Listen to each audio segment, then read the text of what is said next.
जो आगरा में हुआ। 8 फरवरी 2015 को हम टोपाज बने। बहुत मजा आया, पहली बार मैडम को लेके जाने का मौका मिला।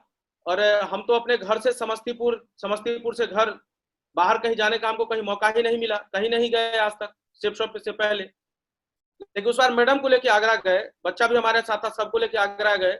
हमको लग रहा था कि इससे बड़ा अचीवमेंट कोई हो ही नहीं सकता कि अपनी मैडम को लेके हम आगरा घुमाने ले आए।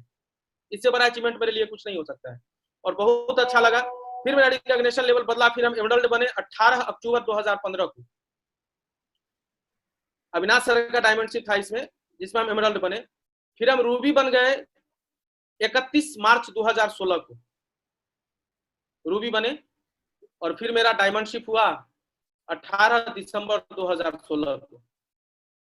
2014 में ज्वाइन किए, 2016 में हम डायमंड बने। और जब डायमंड बन रहे थे तो स्टार्टिंग में तुम्हारे पिताजी लोग को बिल्कुल भरोसा ही नहीं था कि कोई फिर, जैसे हमको भरोसा नहीं था, जो लोग नहीं जानता उसको भरोसा नहीं होता है। तो हमारे घर वाले को लगता था कि नहीं, बहुत गलत काम में फंस गया, ये फंसने फंसाने का काम कर रहा है और ये आज न कल हम लोग का प्रतिष्ठा को डुबाएगा। लेकिन जब हम डायमंड बने थे तो अपने पूरे परिवार को लेके वहां गए थे। जब मेरा परिवार वहां गया था तो उस दिन उसको लग रहा था यार आज मेरा बेटा कोई प्रधानमंत्री से कम नहीं। उस डायमंडशिप को देख के हमारे अगल बगल वाले, हमारे पड़ोसी, हमारे घर वाले इतने मोटिवेट हुए। उस दिन से हमको फिर अलग नजर से लोग हमको देखने लगा। पहले जो लोग जितना हल्का में हमको लेता था, डायमंडशिप के बाद बहुत अच्छा हमको फील होने लगा। बहुत लोग एक अलग नजर से हमको देखने लगे। हमको याद है जब बिजनेस को हम ज्वाइन किए थे तो कर्पूरी ग्राम में अपने गिट्टी मंडी में हमको लगा कि काम आसान है, हम सारे लोग को बताएंगे वहां तो 8,000 10,000 बहुत मामूली सा चीज है, एक ट्रैक्टर बिकेगा 10,000 रुपया हो जाएगा, तो हम सबको बोलेंगे, सबको ज्वाइन करा के हम बहुत जल्दी डायमंड बन जाएंगे। लेकिन जब वहां बताने के लिए गए तो लोग तो अब समझ में आता है, उस समय समझ में नहीं आ रहा था, लोग इनकार कर रहे थे। फिर हमको लग रहा था यार कौन सा काम हम कर लिए, और मना करके छोड़ देते तो हम खुश रहते, मना करके छोड़े भी नहीं। इतना परेशान करने लगे। जब हम गिट्टी मंडी में बैठा करते थे, जब वहां हम हुआ करते थे, तो वहां आके 2-3-4 बगल अगल वाले मंडी वाले आते थे और फिर हमको समझाने लगते थे, बेटा तू फंस गया, बहुत सारी कंपनी आई गई, तुम क्या करने लगा, अरे अब अजीत झा बक्सा लेके काम नहीं करेगा, अजीत झा पूरा रैक मंगाएगा। लेकिन जब मेरा डायमंडशिप हुआ, जब ये डायमंडशिप का फोटो वीडियो जब उन लोग को मिला, तो वही लोग का बात में बोली कुछ और था, लेकिन बाद में बोली का टोन चेंज हो गया और वही लोग कहने लगे काश अगर उस समय हम भी इस बिजनेस को ज्वाइन कर जाते, आज अगर अजीत झा 8 लाख रुपया कमाने वाला बना है तो हम 4 लाख वाले तो जरूर बन जाते। और आज भी हमको याद है जब अब कभी गांव जाने का मौका मिलता है तो जब भी हमारी गाड़ी घुसती है गांव में तो लोग मिलने वाले हमारे मेरे से लोग मिलने के लिए आते हैं जो अजीत आया है। आज हमारे गांव में गार्जियन अपने बच्चा को बोलता है, सिखाता है, बेटा अगर तुम काम कर रहा है ना, बनना है तो उसके तरह बन, काम करना है तो उसके तरह काम कर। तो थैंक यू शेप शॉप और थैंक यू अपलाइन, खास के रॉयल ड्रीमर टीम और हमारे सारे मेंटर को कोटि कोटि नमन, जिनकी वजह से आज हम यहां तक आ पाए। डायमंड बनने के बाद बेस्ट परफॉर्मर और स्टार परफॉर्मर का अवार्ड हमको कई बार मिला, क्योंकि हमको याद है कि 2 जनवरी 14 में जब हम ज्वाइन किए थे तो कुछ दिन ही बचा हुआ था टारगेट का, और अंजनी सर हमको बिठा के बोले थे कि अजीत तुमको 45 पेयर करना है। हमने सर क्या होगा उससे, तो 45 पेयर करेगा ना तो थाईलैंड घूमेंगे, विदेश चलेंगे। सच बोले सर, हम तो फट के रह गए थे, 45 पेयर करने पर तुम विदेश चलेगा। अब तो विदेश के नाम पर पागल हुए। फिर लगा कि 45 पेयर बहुत होता है, तो बोले सर अगर 45 लोग बोलते तो सोचते भी, 45 पेयर सर 90 लोग कहां से हो पाएगा, समय बहुत कम है। बोले तुम चाहेगा तो हो जाएगा, तुम करो। वही पागलपन सवार हुआ और करने लगे। टारगेट के दरमियान हम 93 लोगों को ज्वाइन कराए और सबसे पहला टारगेट मेरा हुआ, और सबसे पहला विनर टीम था हम लोग का Radisson blue, Delhi Dwarka sector 13 में, जहां जाने का मौका मिला। सर वहां जाने के बाद हमको क्या मिला वो सिर्फ हम महसूस किए उसको। वहां जाके लिफ्ट पे हम पहली बार वहां जाके चढ़े थे, उससे पहले कभी लिफ्ट देखे भी नहीं थे हम कि लिफ्ट कैसा होता है। खास के जब कैप्सूल लिफ्ट को देखे ना तो हमको सब पकड़ पकड़ के कैप्सूल लिफ्ट में लेके जाता था ऊपर नीचे, लेकिन हम जाते नहीं थे, हमको डर लगता था। हमको लगता था यार ये तो पूरा चारों तरफ से खुला हुआ है, एक तरफ से खाली दीवार में सटा हुआ है, अगर दीवार वाला छूट गया खुल गया तो शीशा का है, बच भी नहीं सकते, इतना डरते थे। वहां हमको एलिवेटर पर चढ़ने का मौका मिला, बार बार वहां पर हम लोग वीडियो बनाने का काम कर रहे थे, इस तरह का रूम पहली बार देखने का मौका मिला। होटल में पहली बार जाने का मौका मिला, सारे लोग हमारे सारे मेंटर सारे गुरुओं लोग को देखने का मौका मिला। और वहां जब करके आए तो एक बात वहां बोले थे संजय जैन सर या माधव सर, बोले थे कि अगर तुम जल्दी डायमंड बनना चाहता है तो 8 टारगेट कर लो, तुम डायमंड बन जाएगा। हम उस समय फ्रेशर थे, हमको समझ में बहुत ज्यादा नहीं आ रहा था, लेकिन इतना समझ में आया कि अगर 8 टारगेट किया जाए तो कोई भी आदमी आसानी से डायमंड बन सकता है। तो वहां से आने के बाद बस एक फोकस करना शुरू किए कि हमको टारगेट फाइट करना है।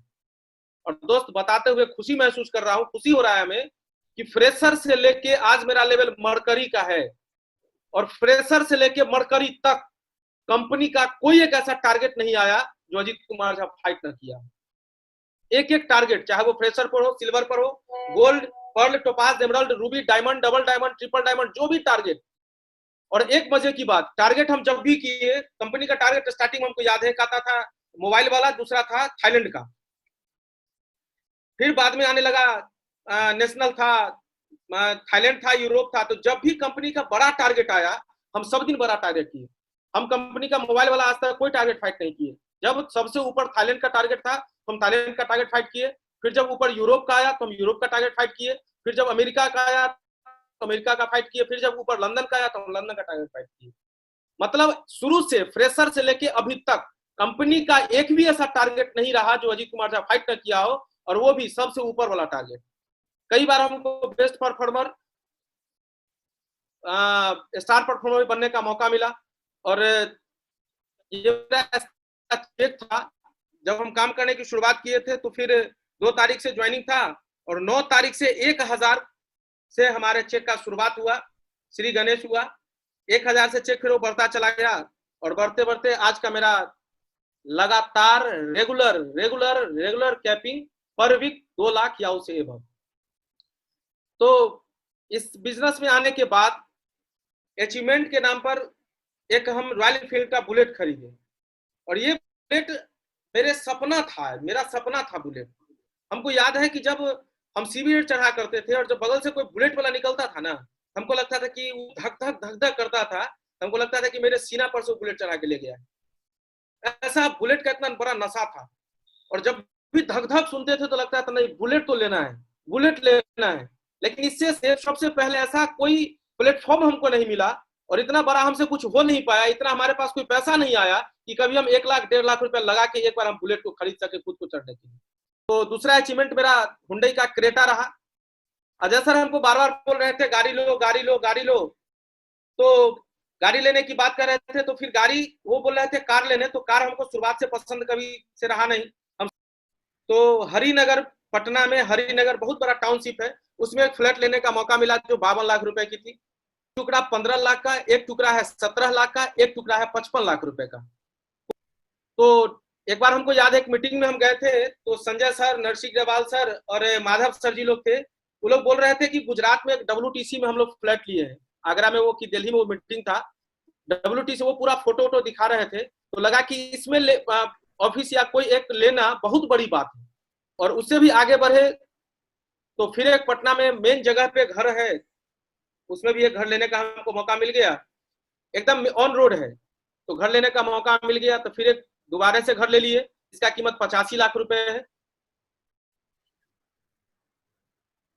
होते होते अचीवमेंट यहीं तक नहीं रुका, ये तो जो पैसा कमाते गए खरीदते चले गए, अचीवमेंट यही नहीं रुका।